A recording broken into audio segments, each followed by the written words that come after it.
So today is Friday. It is Daled Nisan, Tavshin Ayin Gimel. We are in Sefer Teres Menachem Sefer HaMamorim, Tavshin Yud Aleph, Tavshin Yud Beis. Question before we start. On page Tes in the Maimer Shabbos Pashas B'Chukoisai, Mevorchem Achedesh Sivan Tavshin Yud Aleph, and we are approximately 10 lines from the top. The last word on the line is Zehu. I know you're going to think this is a stupid question. That's for sure. But no, you know, when at Me'aber Israel, when someone lands up in a kever in Bushi, Yeah. there's the lowest bit of the neshama left here, the Havla Nagari. Mm-hmm. What is there any kind of any sensation associated with that?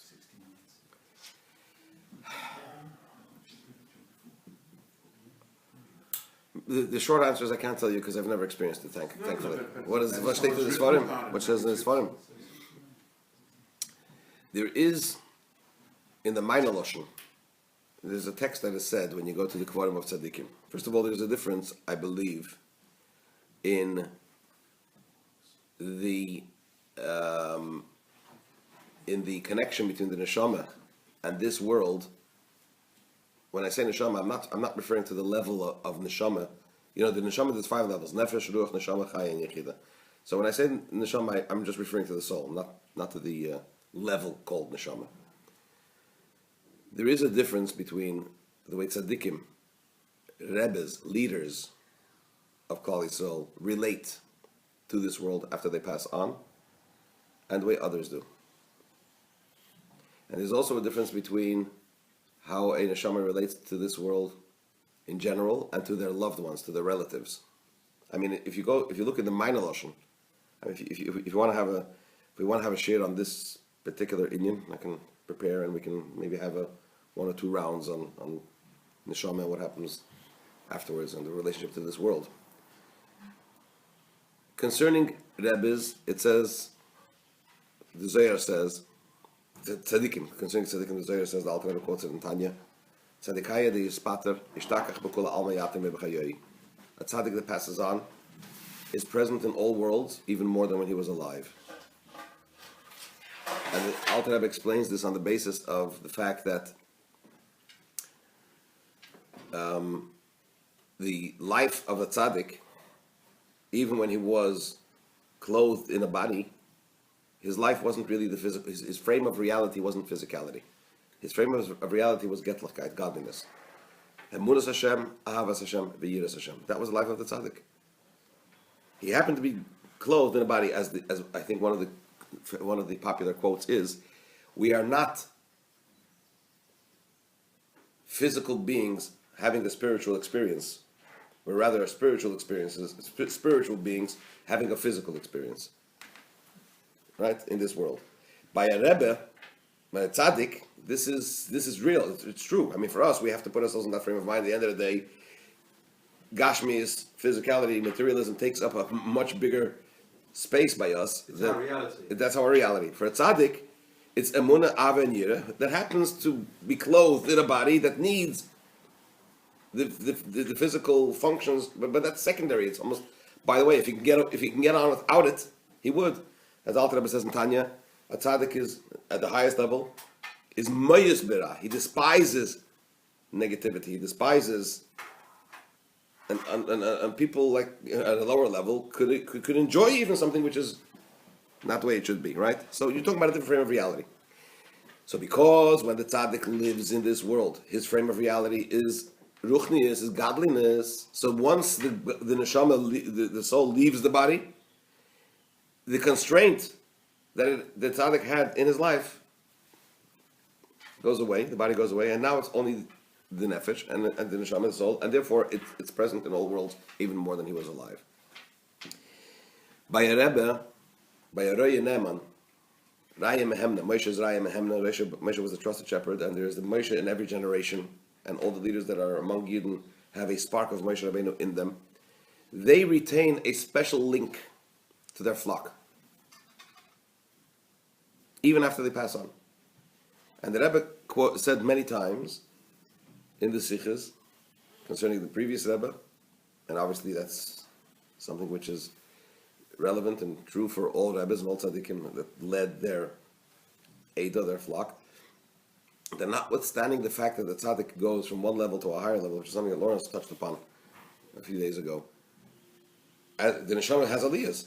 And as we learned, there's aliyahs bein aroich, Gan Eden Tachten, Gan Eden Elyon, there's two Gan Edens, and really and truly it's just two general categories, but there are infinite levels of aliyahs, of ascents that the neshama experiences in the next world. The link is not broken, and he takes along the flock together with him. That's what the Rebbe says in the Sifas. And there are ways for us to link into that through learning the Rebbe's Torah. And as the Zohar also says, and there's a Maimer from the previous Rebbe called Maimer Arishtachus, where he discusses this idea of coming to the kever of a tzaddik and being mispalel, praying at the kever of the tzaddik. You're not praying chas v'chalila to the tzaddik, you're praying to Hashem.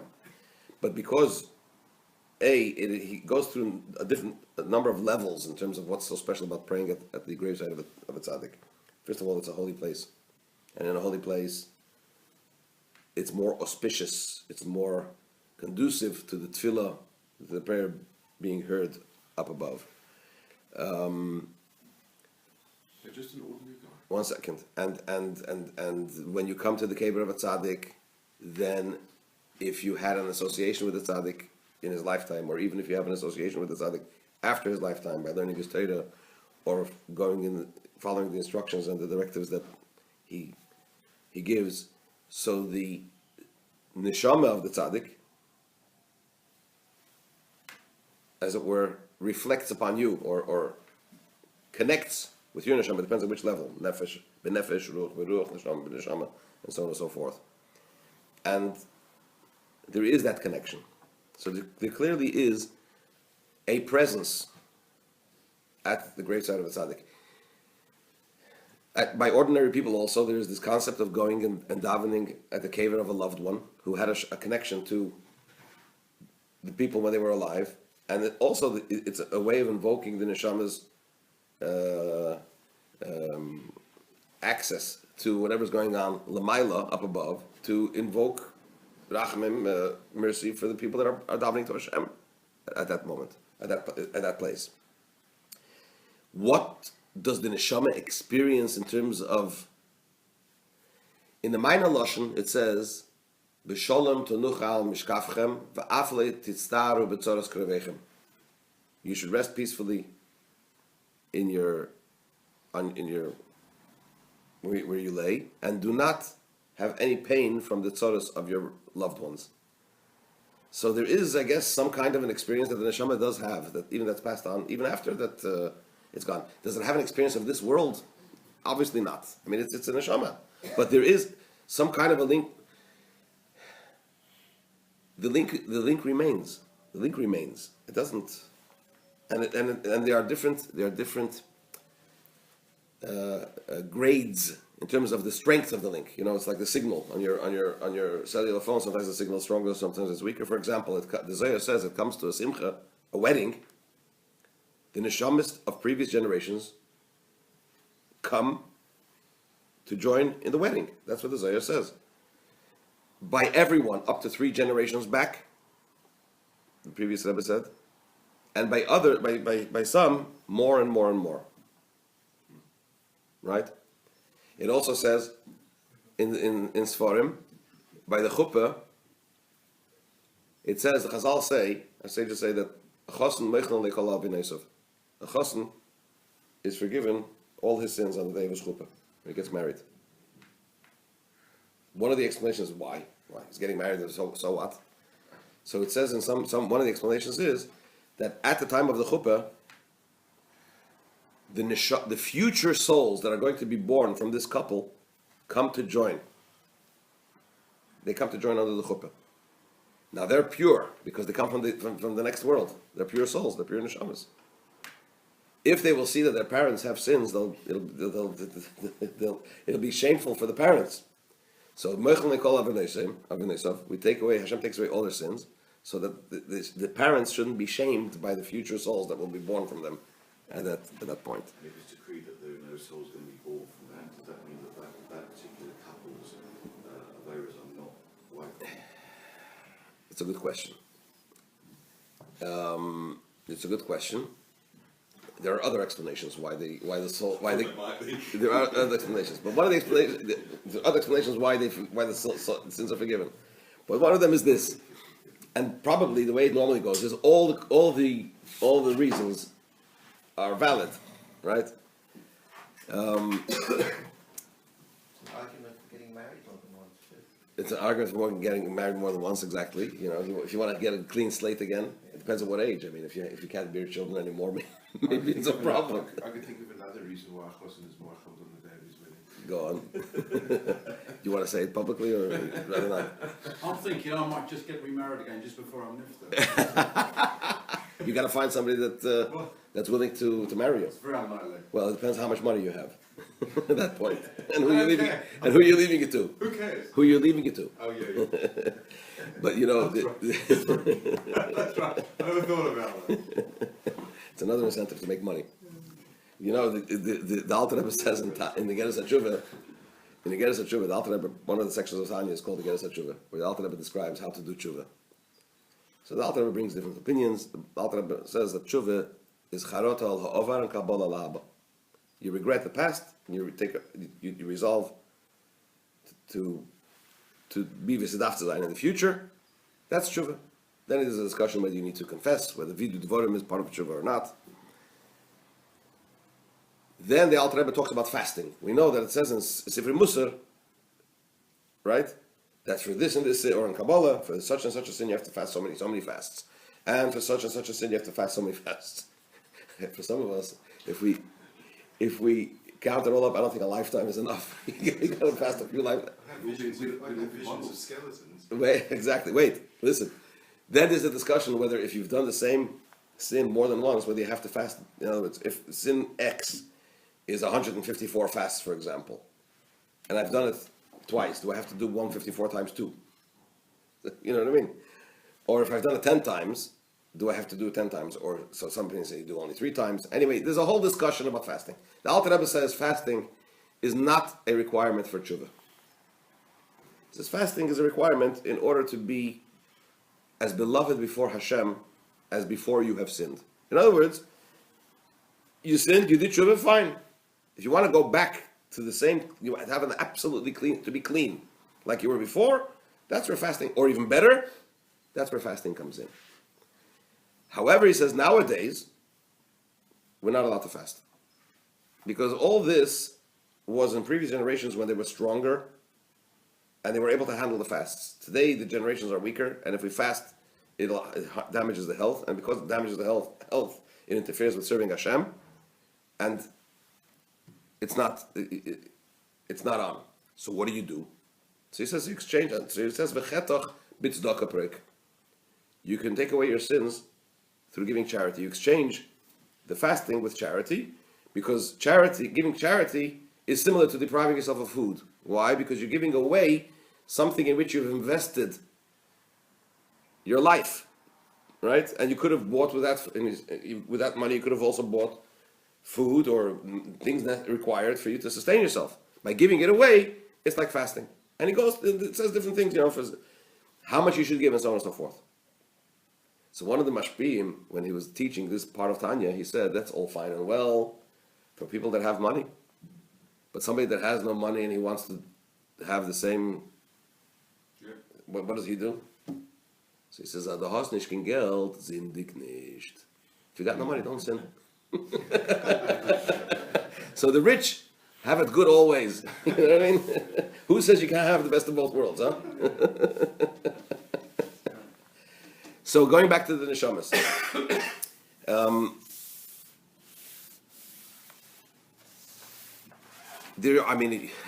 There are stories. It's a sugya that we have to go through. Okay, I'm clearly not prepared to discuss with you in an orderly, comprehensive way. I can just throw at you some snippets that are floating around in my mind. There's a story told about I think it was Rabbi Isaac Homler, one of the great Chassidim. He was a Rov and so on and so forth. On Erev Yom Kippur, he went to the Beis HaChaim. Like some have a minute to go before Yom Kippur. You go to the resting place of the Beis HaChaim for tshuva, for whatever it is. If it's tzaddikim, you go there to daven. So as he was walking out of the Beis HaChaim, he stopped by a certain grave for a little while. I think it was him. It might have been Rabbi Zalman. The story is a story. I'm not quite sure. I don't remember exactly to whom it happened. He stayed there for a little while. Then he walked away and he called the Chevra Kadisha and he told them they should bring sledgehammers and pickaxes and they should smash up the matzeva, the stone, the headstone of this particular grave. Okay, the Rav, he was obviously a Rav that they knew that when his request is a request, so they went ahead and they brought these. As the Rebbe zogt, yeah.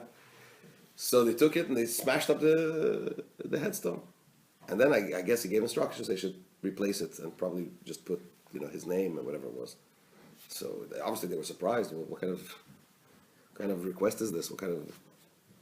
So he said when he was walking away from the Beis Olam, he came to this soul, to this gravesite, the neshama of the departed, from that who was buried there, stopped him, and he said, "Help me." He says, "What's the problem?" He says, "I have no peace. They don't allow me to rest in the upper world." He says, "What's the problem?" He says, "On my gravestone, it says that in my lifetime I did this, and I was great, and I was so wonderful, and this and that and the other." And they're looking at me. He says, "This is the world of truth. What kind of nonsense have they written on your gravestone? It's wrong." So he has no rest. So he says, "Help me." He says, "Okay." So he smashed up the matzeva. So all of those wonderful things about him were gone, and they just put on, here lies so and so, ben so and so, and his neshama found peace. I had a great uncle. His name was Rabbi Chaim Breitblatt. Chassidish Yid B'tachlis, very special man. He was a teacher for over 40 years and a mashpia. He passed away in the last 15 years or so. So when you go to, he's buried in Montefiore near the Rebbe. So the Chassidim over there, they have big, tall headstones, right? So some of them have a chveis, this is written, that's written, some of them have more, some of them have less. He left a tzavor, a will, that they should just write his name, his father's name, and the fact that he was a teacher for 40 years. Something. There's literally a few snippets. In fact, the Baal Shem Tov, if I'm not mistaken, on the Baal Shem Tov's Matzeva, I'm not sure what's written there now. Do you remember? We were there. But on the original headstone, all it said of it was Pei Nitman, Yisrael, just his name. That's it. And I believe it was also by instruction that they shouldn't write anything more. In fact, the Baal Shem Tov didn't even want that they should build an oil. There's a whole story told about how they built the oil. Anyway, so there is some kind of a connection between the neshama and this world of sorts that exists even afterwards. And to what extent, that's something we have to put some davdut on. Why we're talking about neshamas in the other world, I don't know. Our job is to talk about neshamas in this world. And we have a job to do in this world. And this is what the Rebbe explains in this Maimer. But as we are moving on, we have to daven, so we're going to have to stop. But we're in the middle of discussing this idea of why it's necessary for us to be refined, to do Aveda, to refine ourselves and to refine our soul, when there is a revelation which is revealed from Hashem, which is totally beyond the person and does not come as a result of the initiative of the person. If that's the case, if it comes from above, then what's the Where's the challenge? what's the point? There seems to be no point, no necessity for the person to do anything. If he triggers that revelation, that's one thing. But if it's from above and it's beyond the person's range and he can't trigger that, why do we have to have the refinement? And the Rebbe explains that is because the revelation is a revelation. The question is, how much of it do we absorb and take? But the question that I've asked, if it's so beyond, then the refinement should be meaningless. And this, the Rebbe began to explain that there is some sort of relationship between the level of this revelation, albeit in a negating type of way, with us, and therefore our spiritual state does make a difference in terms of how much of that revelation is actually absorbed and expressed within us. I wanted to elaborate on this morning, but we got a little carried away with the other subject, so please God, Mitzvah on Sunday morning, we'll carry on.